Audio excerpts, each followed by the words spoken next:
really know the laws of Nida. When I was engaged, we actually I went to a class once um, where it was a class for women who were engaged, and it was organized by Binyan Shalem, which I'll explain what that is in a minute. Binyan Shalem had a class for engaged women, and there were 2 sessions, and in the middle they sold us tichels, and we like stood before a mirror and we tried them on. It was kind of fun tichel session. Um, and one of the classes, one of the ideas the women said really stuck with me. And I'll mention the name of the woman because, Hamer Devar B'Shem Amro. So the woman who was speaking, her name is Rabbanit Kati Mendelevich. She still works in Binyan Shalem, as far as I know. And I quote her often. And she explained that she said this 20 years ago. And she was saying how there are many people who are Baalei Tshuva. And Baalei Tshuva, there are pros and cons to be Baal Tshuva, as we all know, right? We're someone who's about tshuva. I'm not about tshuva. I'm an FFB, but I mean, obviously, I'm always doing tshuva. But I was born from. But people who are not born from, there's something difficult about entering a world that's foreign, and there are all kinds of things that they don't understand, and they have to learn, and sometimes they feel a little bit left out. On the other hand, there's something really exciting about coming into this world and seeing things anew, and this woman, Kati Mendelevich, was saying how sometimes people who grew up from feel kind of left out and out of that Baal Tshuva loop. And she was saying how she feels like this process of being a Kallah, it kind of allows women to kind of step into that for a moment, right? It's the only thing that many women today learn at such a mature age, right? And that's not necessarily totally mature, but an age much older and more mindful than a lot of the things we learn. And there's something very beautiful about that. So I want to talk a little bit about, again, the history of Kallah teaching and what a Kallah teacher does and the way I see the job of the Kallah teacher. And by that, we'll also define the job of the mother. Okay, so interestingly enough, the first person I could find who actually taught Kallah teachers in an organized way is a woman named Tehila Abramov. She's Haredi. She's very interesting. Look her up. And she wrote the book, if anybody's familiar with the book, The Secret of Jewish Femininity. I think I said that right. She wrote a bunch of books, and I think she's still going strong. And from what I saw, the organization she started, the Trained Kallah Teacher, started in 1985, so that's been a while. Now, the other organizations that I found, I mentioned Binyan Shalem, they also do that. That's in 1997. Now, in the scope of Jewish history, that's very, very short, right? So even Tehila Abramov, who started training Kallah teachers in 85, this is, less than 50 years ago, less than 40 years ago. It's very, very short. And I think many things have changed since the beginning of this whole Kallah teacher thing. And part of the reason I feel like many of the women who I've spoken to about this whole idea of, what do I do as a mother? Part of what's troubling them is they don't really know what Kallah teachers do. So that's why I feel like the session has to start with what is the role of the Kallah teacher, because they know that whatever they got is not the same thing as people are getting today. So first of all, I'm going to say, what in my opinion is what a Kallah teacher's job is. But before I did that, I want to show a couple interesting sources. And when I made a source sheet for this class, I was thinking, this is ridiculous to make a source sheet for a class about Kallah teachers. There are no sources about Kallah teachers. But lo and behold, I managed to find a couple sources because that's what we teachers do. We find sources. So I'm going to show you my source sheet on Kallah teachers. So the first source is actually not a source about Kallah teachers, but it is a source of kind of where women learned about Nida from. Okay, so this is a piece from Masechet Nida, and the piece is actually talking about the laws of when a woman would go to the mikvah, and we all know the women go to mikvah at night, right, not during the day.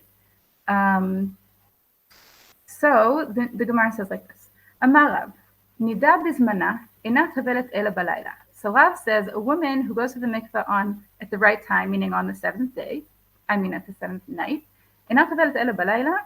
So she goes at night. Ve'shelo bizmana tavelet ben bayam ben balayla. That's Rav's opinion, that on the seventh day a woman has to go at night because we need 7 full days. And a woman who doesn't go on the seventh day, who pushed off her tevilah for some reason, and this does happen. Sometimes we push up our tevilah, even though some of us were taught you never do that, but there are cases where this will happen. So if a woman pushes us up her tevilah, then Rav says she can go during the day or at night because she has 7 full days, so she can go during the day. Okay, that's Rav. Rabbi Yochanan doesn't agree. Rabbi Yochanan אמר, בין בזמנה בין שלא בזמנה, אינה טובלת אלא בלילה. Why? משום סרח ביתה. Okay, so this is a very famous kind of half sentence, this srach bita thing. Mishum srach bita. And we explain this to mean that we're afraid that a woman will cause her daughter to make a mistake. What is the mistake her daughter will make? She'll see her mother going to the mikveh during the day and think, oh, I can go to the mikveh during the day too. She doesn't know it's the 8th day. She'll think maybe it's the 7th day. And lo and behold, that's Rav agrees. Rav says, oh, you're right. Rav had arbe. He changed his mind and he says, yes, I agree. Only during the day. Everybody agrees.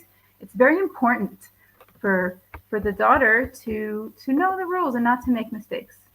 I'm sorry, someone's saying they can't hear. I'm not using headphones.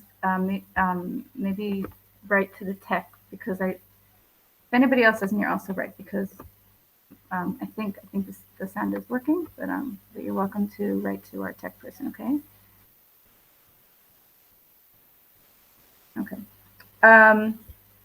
Anyway, so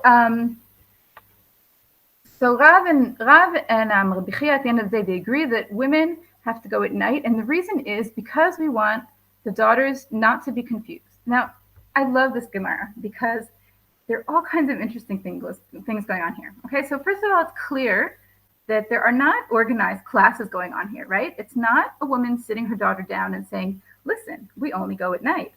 7th day, 8th day, only go at night. Like there's an assumption that information is being transferred from mother to daughter, right? But it's not organized information, and therefore we're very concerned that only some of the information will go through, right? Now, I think it's very interesting also on the level of how much, secrecy we have surrounding Nida and mikveh. Now, clearly the daughter knew her mother's going to the mikveh, right? But clearly they also didn't really have a deep conversation about it. Anyway, but this, I think, is probably the earliest source we have. I don't know if the earliest source. It's one of the earliest sources we have about who's teaching daughters about the laws of Nida. Now, the other source I brought is also pretty early, but here, somebody else is teaching her, okay? And this phrase is brought in a couple contexts. I just brought one of them. But this one is, this is about, it's about cleaning out our vagina, really, in preparation for Vedika. And Rava, not Rava, yeah, someone else, Rava, אמר רבא, לעולם ילמד אדם בתוך ביתו שתהיה אישה מדיחה בעת קמטיה במים. So, Rava tells us that a man, right, Adam, should always teach his daughters to watch really well before doing a bedika. Okay? Now, again, so interesting. Who's teaching the girls? The man is teaching the girls. This is very interesting, and this goes forward in the next two sources I'm going to read with you. And these two sources actually, I think, are very fascinating. Both were written around the same time, as you see. One was written by Rabbi Israel Yanovsky, and one was written by the Chafetz Chaim, right, the Mishnah Berurah. And both books are written about Taharat HaMishpacha. They're both they have the same name, Taharat Israel. And I just brought like a very short piece, as you see, from each book relating to our topic, but I'll just give a little bit of background. Both books start out by saying that we're in a really, really bad state, meaning women are not following the laws of Nida, are not following them properly. Now, it's always interesting to look back and see how rabbis lament the situation, right? En chadash tachat hashemesh, right? Today we say, oh no, it's so bad, the generation's so bad, right? So they were saying that then too. This is how many years ago, right? It's over 100 years ago they probably said it, because they both passed away around the same time in late 20s, early 30s of the 19th century. Of the 20th century. But both books really are kind of coming to strengthen the relationship of women to the laws of Nida, and they have a very interesting take on, again, who should be teaching the girls, and also about what that's all about. So I want to read the first piece of Yanovsky, and he's relating to a Mishnah in Pirkei Avot. And the Mishnah in Pirkei Avot says that Torah shebe'al peh, gufei Torah, is dafka pitchei nida, which is interesting. Like they're saying pitchei nida is a classic example for Torah shebe'al peh, and he relates to this. Okay, so he says, Vina Bartenura, right, the Bartenura commentary on Pirkei Avot, Peresh Mishnah Perek Gimel Hanal, that's what I just mentioned in Masechet Avot, שכתב, פתחי נידה הן גופי תורה, תורה שבעל פה, שמקבלים עליה שכר עד כאן לשונו. So he says, learning these laws, it says in the Mishnah that you get a great reward for this. ולכאורה אינו מובן. This is very strange. What's לא מובן? אם מה הן עיקר תורה שבעל פה? Why would he say the laws of Nida are עיקר תורה שבעל פה? They're the main, content of תורה שבעל פה. That's his question. And he answers, ונראה לי, לעניות דעתי, So I think, זה רוצה לומר, שבאמת התורה שבעל פה הותרה לכתוב בימי רבי הקדוש. ואם כן, לא נקרא תורה שבעל פה. So he says, as we all know, תורה שבעל פה, usually when we say תורה שבעל פה, we mean the Mishnah and the Gemara and the Midrash. And he says, תורה שבעל פה literally means something unwritten, right? And he says, when Torah שבעל פה was written, it's not Torah שבעל פה anymore. So what is Torah שבעל פה now? He says, מה שאין כן דיני נידה. So he says, דיני נידה are the only laws that even though they're written, הם תלויים בנשים.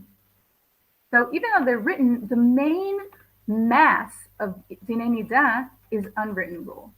Because it's a world of unwritten rule. Because it's a world of women. He says, הם התלויים באישה, בנשים, העיקר וידוע שבכתב אי אפשר לאישה לידה כלל, שאפילו תלמוד כמה פעמים אינה יודעת על ברור, ועל כן צריך כל איש ללמד לאשתו בעל פה בכל פעם מעט מעט. Okay, so we're not going to go into the feminist side of what he's saying, but he says women, even if you give them a text, it's not going to help.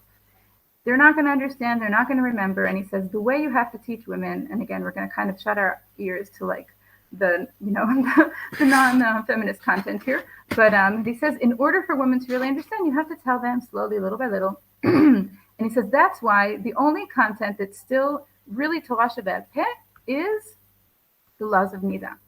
And who teaches them the laws of Nida? The men, obviously. Who else is going to teach them, right? Only the men know. So who are the first Kallah teachers? The fathers, the rabbis, I don't know, men. Clearly men. Okay? First of all, I think this is very interesting. And I think it's also interesting, I really like this idea, whether or not we like the way he says it, that there's something about the laws of Nida that's very oral. And I'm going to kind of broaden that and say part of what we're going to talk about today is that what a Kallah teacher and a mother transfers to that next generation is something that's not so clear cut, and each person transfers something else. It's kind of personal, and it's very similar to the definitions of Torah shebe'al peh, right? It's not a written law. It's an oral law. It's something flexible. It's something alive. It's something vivid, and it's every day. And often we learn it me'at me'at. So one of the things I really, really stress, both to Kallahs and to Kallah teachers, is that it's really important for every Kallah to understand that she's going to learn something before her wedding, but she really has to understand that there are many things she won't totally get, even though I'll shower her with details and facts and lots of information. Many things she'll hear will come in one ear and out the other because she's just not there yet. There's an Israeli term called schia b'itkatvut. You can't learn how to swim by correspondence. Like you can't learn how to swim in a book. You have to learn how to swim in the water. And I think Nida is very much like that. We try to teach them how to swim before they jump into the water. And obviously you have to teach them before, but they're not really going to totally get it until they jump in. And we'll relate to this a little more very soon. Okay. Before we go back to Mamash, what I want to say about Kallah teaching, I want to read the Chafetz Chaim. And the Chafetz Chaim already talks about women teaching Kallahs. And I'm going to read, okay, let's read it all. Okay. והנה עד כה דיברנו אודות הנשים שלא יקלו לעצמן חס וחלילה. So he says, until now, we were urging the women to be makpid on these laws, the women themselves. שלא יקלו לעצמן חס וחלילה באיסור חמור הזה. So he, in his book, tried to explain how severe the punishments are and how bad it is to not keep the laws of Nida. ובסיום דברינו באנו לזרז לאמותיהן. The mothers. At the end we're going to say, moms, it's your job to what?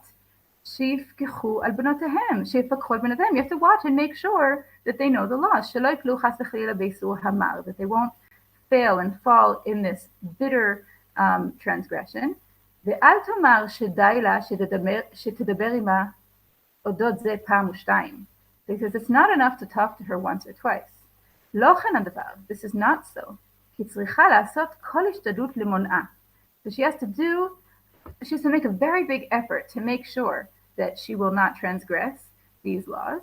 והגה עצמך אילו ראתה ביתה אהובה כנפשה שוכבת על ערש דווי. So he has this very, very vivid description of how, just like a woman watching her daughter, I'm not going to read all the description because it's kind of morbid, she's dying and she has to save her life. And this is how it is to see a woman, a daughter not keeping the laws of Nida. I'm going to skip a little bit and I'm going to go to here. על כן מוטל על אם רחמניה לחוס ולחמול על בניה. So a woman must have compassion and mercy on her בניה ולמנוע ביתה ולהיכשל בעוון המר. So she has to help her daughter not fail and make those mistakes. I'm going to skip a little bit.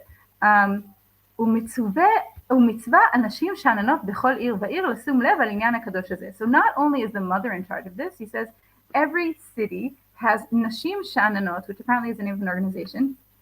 It was an organization of women who did all kinds of chesed, and he says these women who were on top of things should also be on top of making sure the young women know the laws of Nida. שכל כלה בשני שבועות קודם החופה תתוודע אצל אחת הנשים הנכבדות ותלמדה עיקרי ההלכות הכתובות בספר זה. So he says, I wrote a book, take my book and teach these Kallahs the laws. It says in the book, he says, take the book, teach them for 2 weeks before the wedding. 2 weeks, we usually start a little earlier than that. We'll talk about that too. ומה נכון גם, that's my typo, אשת הרב דמטה תשים בלב לזה. This is also the Rebbitzin, right? The local Rebbitzin should be on top of it. וזכות גדולה ולכל המשתדלים לעניין קודש זה, and they all have many זכויות, much merit. Anyway, okay. So this, as far as I can see, is really the first mention of a Kallah teacher. Obviously, it's not exactly the same as Kallah teachers today, but that's I thought very interesting, and it is a mention of Kallah teacher. And I want to come to Kallah teachers today and 20 years ago, and let's just see if we have the results on that poll. I'm just curious how many of us have actually married off. I don't know where.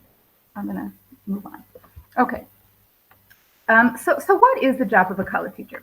Okay, so when I train Kallah teachers, I first of all stress what the job of a Kallah teacher is not. Okay, so a Kallah teacher is not a therapist, unless she is in fact a therapist. But as long as a Kallah teacher is not a trained therapist, she is not a therapist.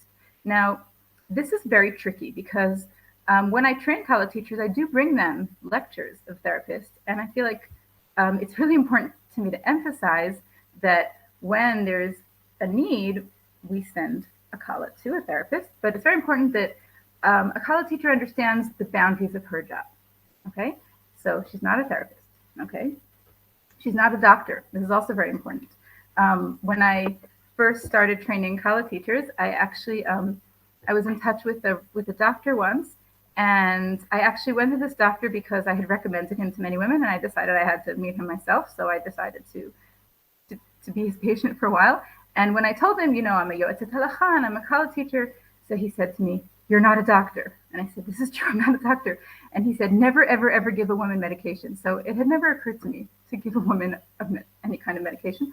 But it's very important that a Kallah teacher knows her boundaries. Now we'll talk about those boundaries a little bit more very soon. But it's very important that a Kallah teacher knows what she's not. Okay, so again, she's not a doctor, she's not a therapist, and she's not the mother. This is also very important. But what is her job? Okay, so clearly one of her jobs is to teach the Kallah halakha. Okay, now I think this has been clear for a while already, that a Kallah teacher's job is to teach the Kallah halakha. For example, my mother's generation, they went to group Kallah teaching. And I think pretty much what they learned, maybe a little more, but the main focus was halakha. But today, I think it's very important and it's very good that Kallah teachers don't only teach halacha.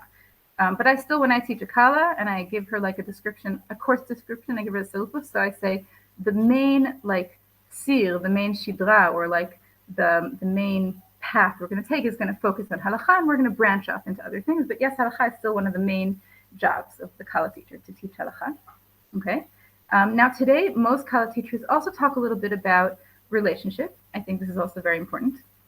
When I train Kallah teachers, I really try to show them how the halachic topics can branch off into relationship topics. For example, when we talk about halachot, right, the time when a couple does not touch and doesn't have physical contact, then we talk a lot about different love languages and how to deal with that, and how that time is both challenging and an opportunity, and that is an example of one place to talk about relationships. Obviously, there are other places too. When we talk about intimacy, that's also a place to talk about relationships. So again, here that boundary comes into play where, yes, we talk about relationships, but if we see that anything is a little bit out of the ordinary and maybe needs some professional help, then it's very important that we say, I'm not a professional. Maybe you want to turn to a professional. Okay. Another thing that Kallah teachers, I would say, must relate to today is intimacy. Now, this is something that I know that 20 years ago, when I got married 22 years ago, so not all Kallah teachers taught intimacy then. Some did, some didn't. And I think today it's pretty clear to many Kallah teachers, at least in the, I don't want to say, I don't know where you guys are from, but in the modern Orthodox, the Tilumi world, I think it's very clear to most Kallah teachers this is part of their job. One of the things I think that's most important in this piece is to open a door. And we're going to talk a lot about that open door. And I think I always try to find a balance between sharing enough information, not sharing too much information, but allowing the couple to understand that I'm there for them. And if I can help them, I'm going to find them someone who can. And this is a very, very big piece of relating to intimacy. And again, I'm still in the Kallah teacher's role. But I think it's very important that the conversation be relaxed. And I always tell my Kallah teachers, my students, that the most important thing is when we talk about intimacy, to have a big smile on their face and to be in a relaxed position and not to be, all tight and whatever. And I know that I'm not talking to the mothers yet, but this is true for mothers too. That the most important thing, one of the most important pieces is that the conversation, it'd be very clear that it's something that they can bring up.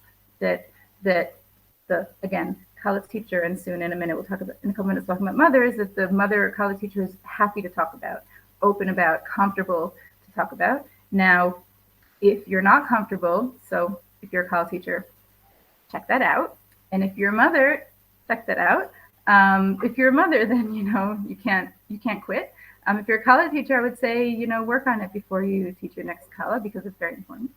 And if you want to have a conversation about that, you're welcome to turn to me later. This is a sentence I always say. We could talk about this later. You can open it up. Okay.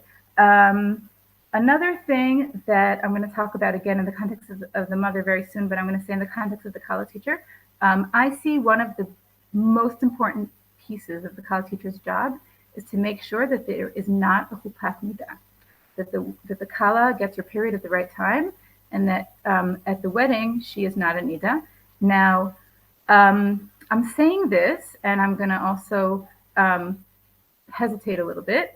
So my hesitation is, it's very important to realize that there are cases, there is a chupat nida, and it's nobody's fault, and it happens, and it's not the end of the world. A few years ago, there's a women's magazine here named Pnima, and I used to write for them, and they called me up and they said they're writing an article about chupat nida. And one of the reasons this woman wanted to write an article about chupat nida is that she said she met a woman who was not married, and she said the two things that she's afraid of in life are dying and having chupat nida. Okay, so proportions, please. I don't know how to say that in English, but come on, okay? There's a big difference between dying and having a chupat nida. But yes, it's not fun to have a chupat nida, but come on, like, it happens. And when she told me this, so she asked me, do you have stories of chupat nida? So I said, the truth is, I don't really. I have many stories of Baruch Hashem cases that I managed to make a chuppah not be a chuppah nida, and I really see that as part of my mission. And I'm saying to you, and I'm saying to everybody, that if you ever have a case that you're concerned about and there's any issue, and call me up. And I'm saying this along with the statement that I'm not a doctor.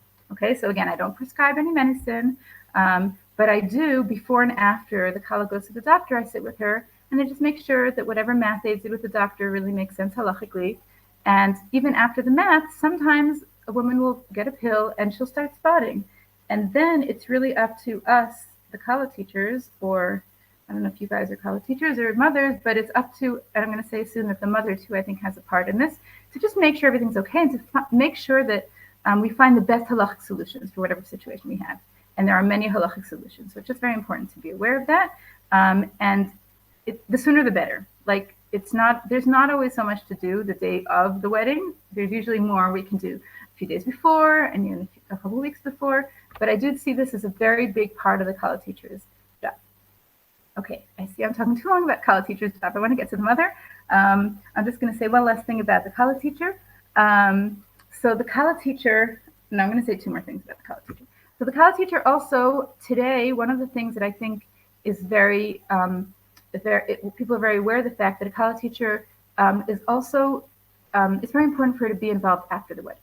So for example, when I teach a Kallah, I always tell her, when I teach a from Kallah, when I teach a not from Kallah. So the from story, when I teach a from Kallah, I say to her, we meet 8 times before the wedding and at least one after. And the reason for this is, even though we don't always actually meet after, the reason for this is I'm saying my job doesn't end at the wedding. And I always say, when you sign on with me, you have a lifetime guarantee. I'm here with you forever, and you can always call me with any question. Now, Baruch Hashem, I have the privilege of being a Kallah, so I can often help them with these questions. But even Kallah teachers who don't have that option, I say, give me a call. I'll help you through. And when a Kallah calls with a question after the wedding, if you say to her, oh, I don't know, she won't call again. But if she calls and you say, I'm not sure, but do you want me to ask for you? Then this is keeping the door open, and she feels like there's something that is helpful, and she'll call again. And I don't think that a Kallah has to be dependent on the Kallah teacher, but I think it's very important that the doors stay open. Okay, and we're going to talk a lot about open doors with the last half an hour we have in this session. Okay, so just a couple of things that I think are new, that I don't know for sure that are new, but things that I teach my Kallah teachers, and I don't know if these are things that were incorporated in Kallah teaching 20 years ago or 15 years ago. So we do a lot of anatomy, the reproductive system, and the vagina and the anus, and just so everything is. And I think that this was something people sometimes skipped over because either they assumed everybody just knows. Obviously, everybody knows these things, and apparently they don't. Or because the teachers weren't comfortable teaching about it. Now, again, we're bordering on the mother's job, so this could also be something a mother shares, but we'll talk in a minute about the context of that. But again, it depends. How much the Kallah knows also depends on how much her mother has already shared with her. But I don't assume a Kallah knows anything. I assume she knows nothing, and I teach her everything. Also, I talk to Kallahs a lot about body awareness and fertility awareness. This is something that I don't know, again, how much people were aware of this before, but it's something that we've incorporated, at least in my course. Okay, I'm coming to the mother of the Kallah. And the mother of the Kallah, okay, so first and foremost, the mother of the Kallah's job is to be there for her daughter. And I'm going to go back to that open door. And I don't know if you're aware, but in the whole world of sex education, we used to talk about the conversation, right? One day I'm going to sit down my daughter. I have 4 daughters. One day I'm going to sit down my daughter and I'm going to tell her all the facts of life, right? Wrong. So today we talk about having an open door. And it's a door where every time I see there's an opportunity to bring up a topic that's related, I'll say, hey, or if she asks me a question, I'll be there to answer. And it's rare that I sit down one of my daughters and I say, listen, I'm going to tell you everything. But it does happen that after some kind of situation in the house, I'll say, we really need to talk about this, and that'll be an opportunity to open up these topics. And I think also, as our daughters are towards or during this whole process of marriage, this is a time to open up these things. And again, to either open them up or to be there for our daughter. Now, we have to remember that women, our daughters, when they are in this situation, they're under a lot of pressure and they're not going to always want to sit down and talk to their mothers. And again, we have to be sensitive to that. So when I go through what I'm saying the job of the mother is, all of this is obviously has to be in the right context at the right time, and it's very personal, and it's not going to be appropriate for every daughter, every mother, every situation. But still, I'm going to try to give a little bit of ani ma'amin, of like my go-to. Okay, so one of the first things is important to help her choose a Kallah teacher. Now, it's very possible that she's already chosen one and she's great and that's fine. But if she hasn't chosen one and you're helping her find one, so things to keep in mind, okay? So things to keep in mind are make sure that the Kallah teacher is someone that will do all the things that I listed in my first list. Obviously, you're not going to question her, but you can like find out if you know somebody else who learned by her. And I would say it's more important that she be someone that you think your daughter will feel comfortable opening up things with than that she'll actually be an expert in halacha. Now, I shouldn't be saying that because I'm a yotze halacha, but I still think that's much more important.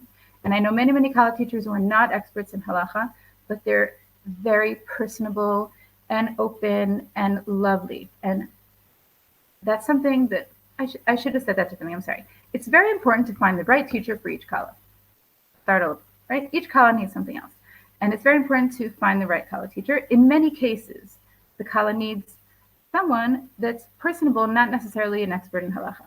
Okay? There are many cases that I think it's important to have an expert in halacha. And also there are cases where it's important that even if the Kallah teacher is not an expert, that she knows who to turn to. Because if she's not an expert, that's fine, as long as she knows what she doesn't know. Okay? That's very important for all of us to know that we don't know. I'll tell a quick story before I move on. Last week, I went with a group of women to meet with the Rav Melamed. So I don't know if you know who Rav Melamed is. Rav Melamed is a lovely, lovely person who actually has had a really tough year. His books were put in chayrim by certain people. And we met his wife, who's also very, very lovely.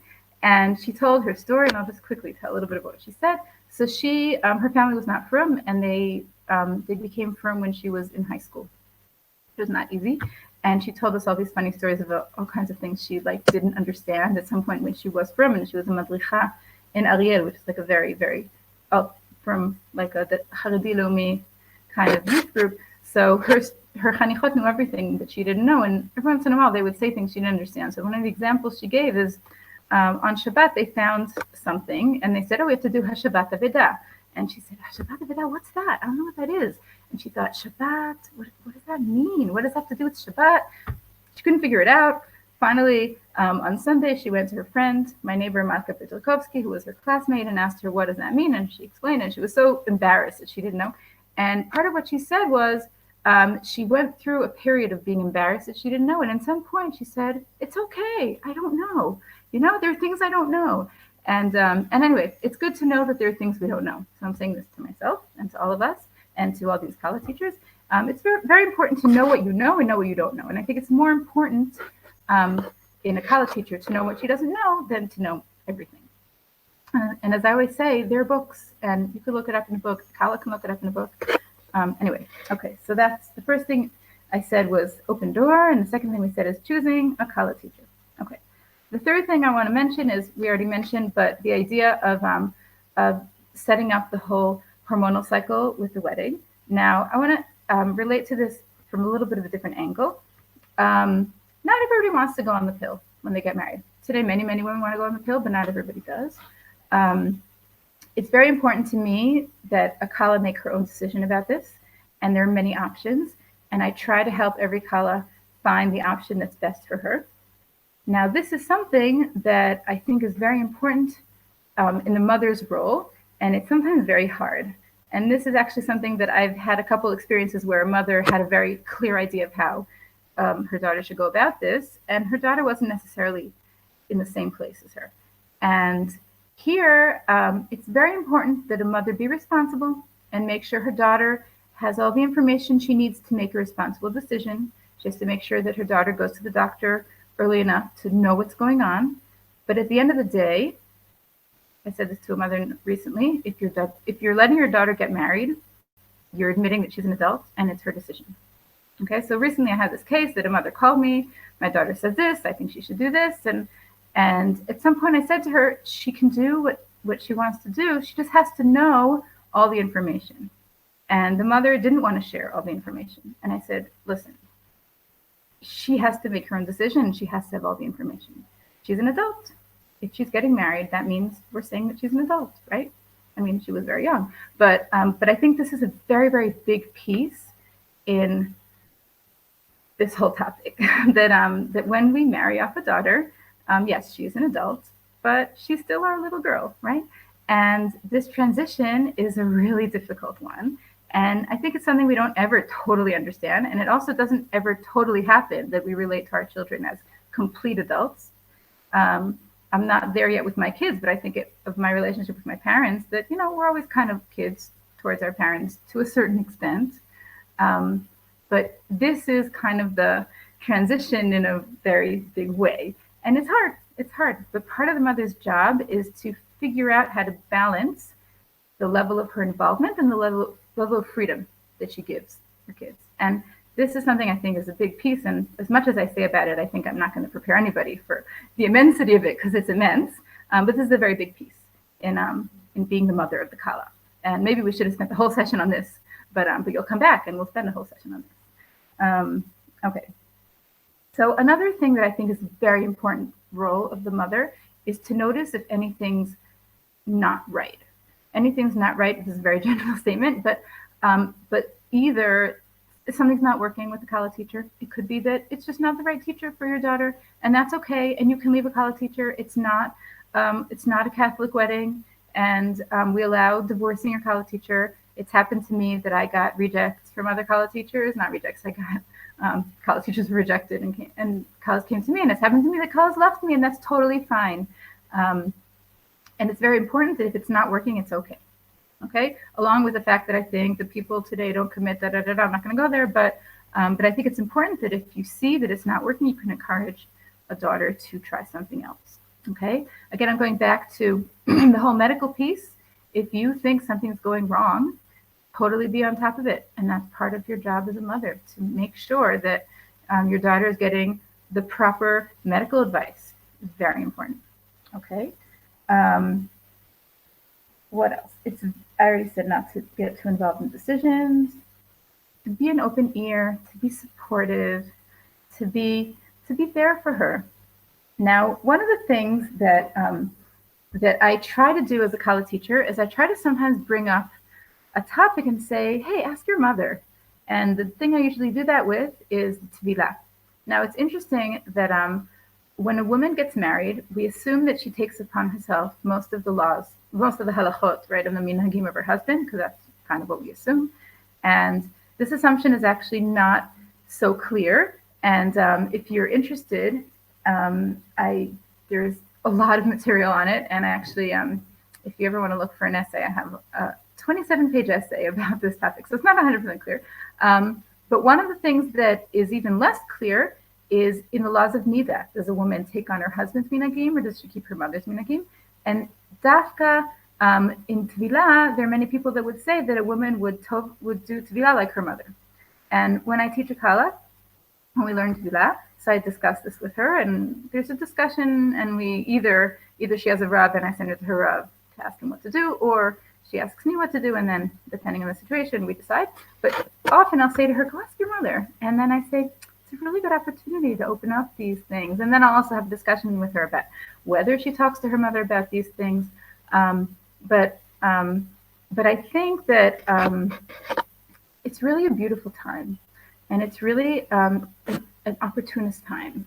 And it doesn't always work out this way, but if it does work out that a mother and daughter can open up and have these conversations, it's really beautiful. So again, open door, no forced conversations, but open door, support, open ear. Okay. Now I'm gonna say a little bit of like, I told you at the beginning that I came to this from these mothers that were talking about the fact that they kind of wanted to do a Kallah teacher's course, but they weren't they weren't they want to actually be Kallah teachers. They weren't they want to spend 22 sessions and whatever 2,000 shekel on this course when they're not planning to be Kallah teachers, but they did kind of want to enter this world. So I kind of am building a pilot, and I'm not sure yet. Working on a pilot, but I just want to share with you what I think is a good idea for a mother to kind of learn. Okay, so when my pilot starts, I'm not sure if it's going to be a 4-session pilot or more, but the topics that I would put in my pilot, this is the plan right now.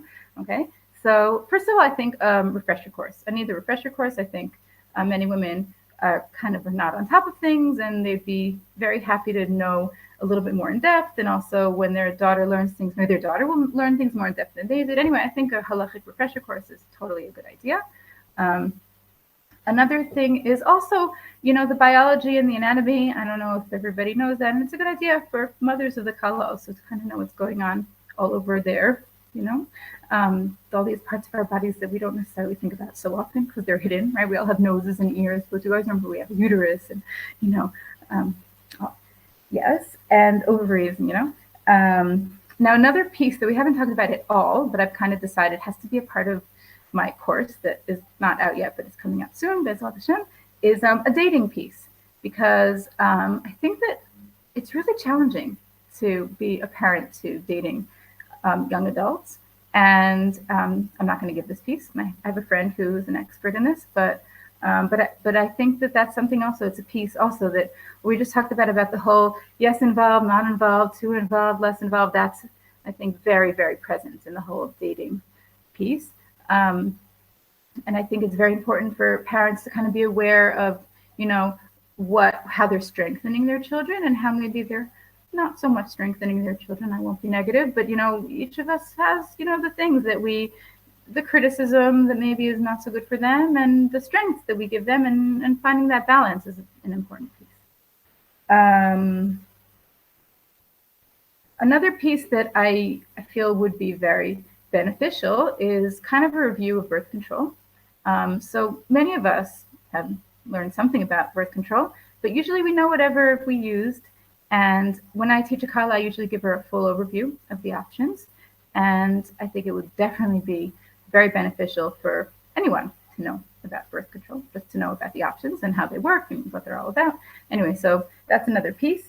And I think that's my list. I think I finished my list. So first of all, you guys all have to sign up for my course when it starts. But I think I'm going to open for questions. Do we have any questions? Let me see if I have any questions that I missed. Oh, and I see the quick poll results. Oh, I don't know how to see that. Okay. Maybe you'll send me the results because I don't really see. I don't know. We're gonna skip the poll results even though I wanted to know. Oh, here I see poll results. No, it says clear poll results. I don't know. Okay. Any questions? I guess not. Okay, I have 15 more minutes. I'll just have to talk to you 15 more minutes. I have more to say, but if you have questions, I'll give 2 more minutes for you guys to open up your questions.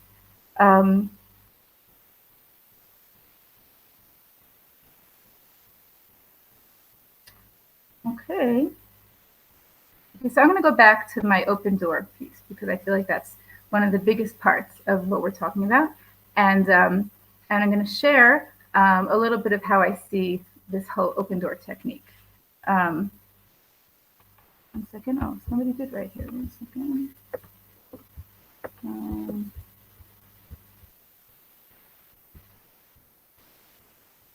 I'm sorry, I'm having a hard time seeing the chat.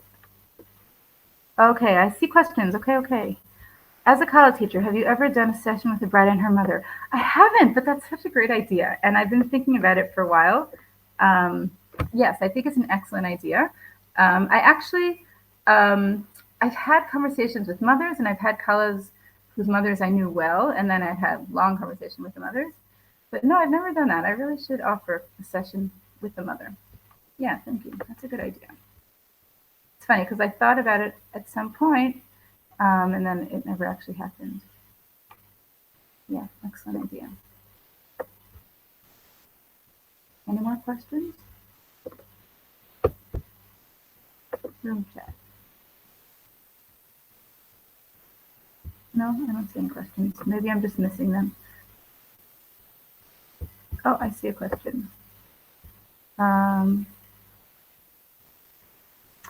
Okay, the question is it's interesting how it would differ for moms who've never kept this halacha and moms who have. Yes, it is very interesting and it differs very much. I, when I first started teaching Kallahs, I really thought that I would teach mostly like very firm Kallahs just because that's who I assumed would come to me. And in fact, that's not necessarily who comes to me at all. And one of the first Kallahs I taught, I also went to the mikveh with her.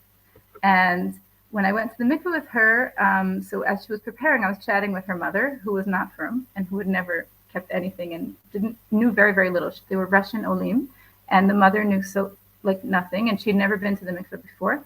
And the mother was really excited. And she said to me, "Oh, there's really good energy here." She said, "I'm going to come back. I'm going to go to the mikveh too." And I said, "Yeah, great. Come back, come back." And she never came back. And then I mentioned this to our main mikveh lady here, and she said, "You should have made her go in right then. Like, of course she's not going to come back. You should have dunked her," which I didn't. I didn't have the foresight to dunk her. I know I shouldn't have said it that way, but she would have gone. I think if I had said, "Hey, you want to go in?" she would have gone in.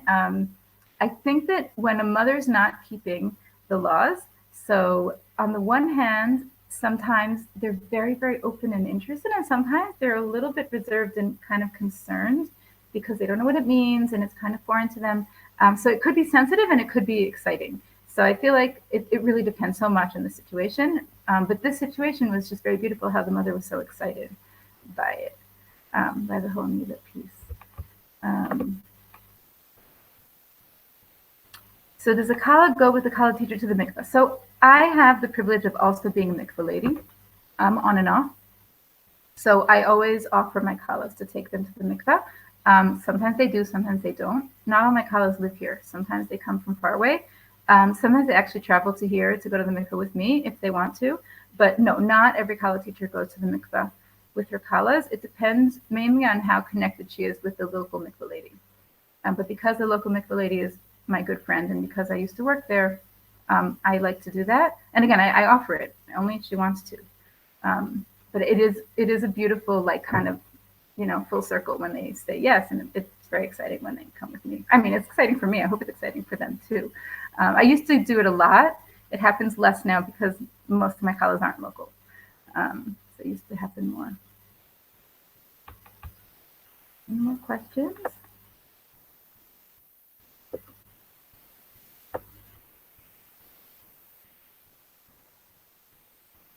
Okay, so I'm going to give kind of my final piece here. And if you have more questions, feel free. I'm not going to stay long just because I'm going into another session very soon. So I'm going to end on time. But I am going to give a couple words of summary.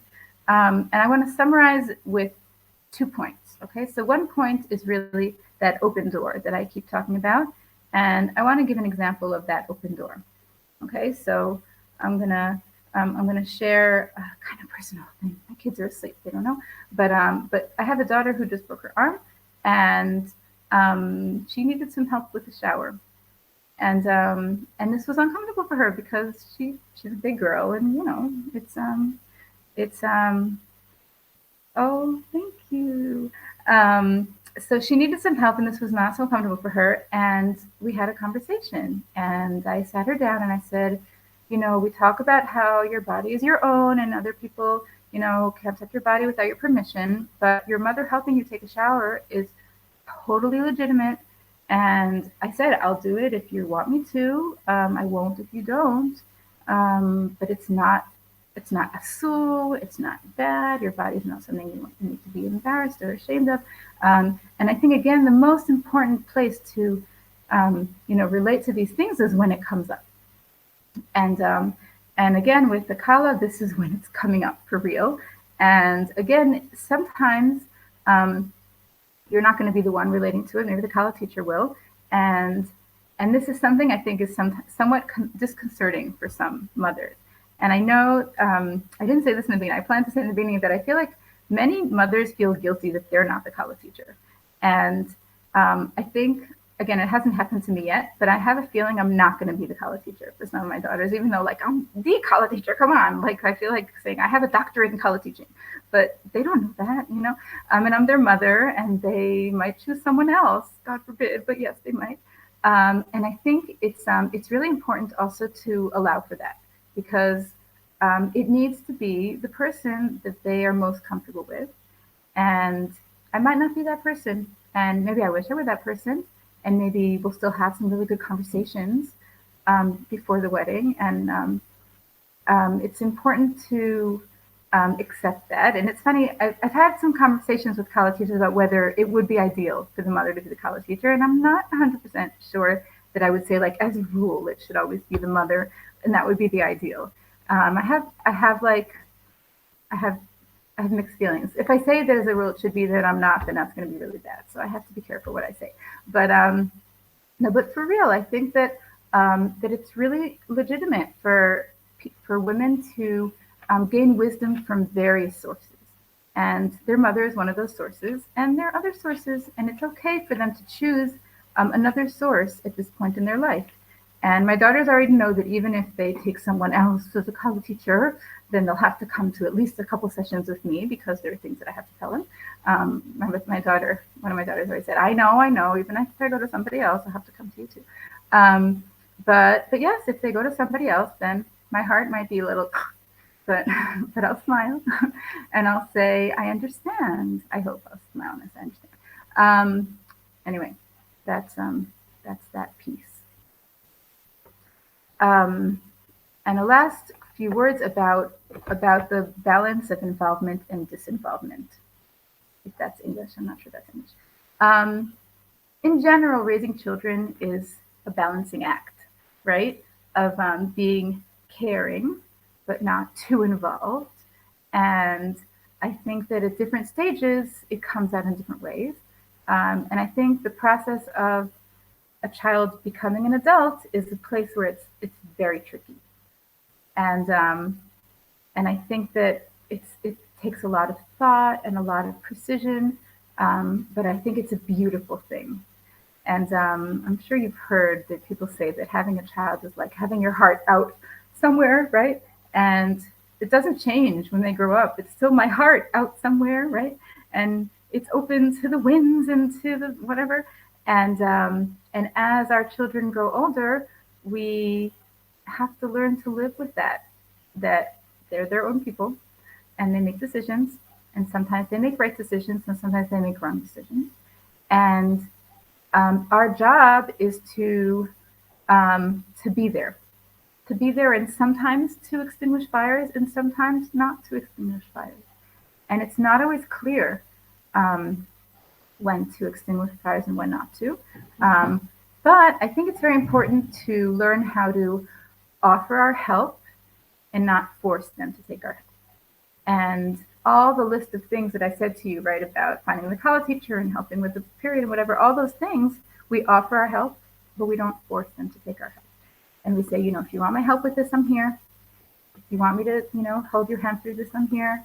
If you want to hear my opinion, I'm here. I might tell you my opinion, even if you don't want to know my opinion, if I think it's important for you to know my opinion.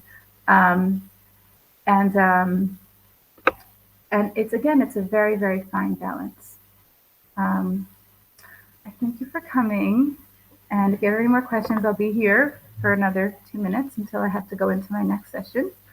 And I hope you'll all marry off many daughters very soon. Or at the right time. I'm sorry, at the right time.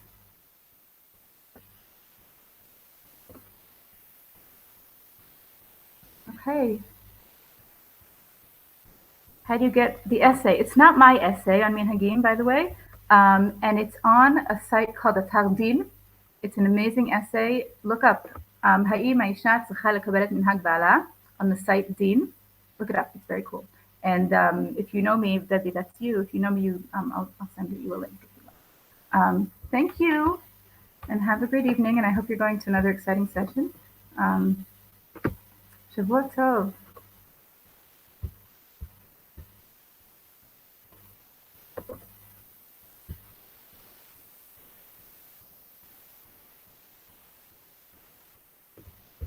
Right, answer a question before I leave. The site is called Beam.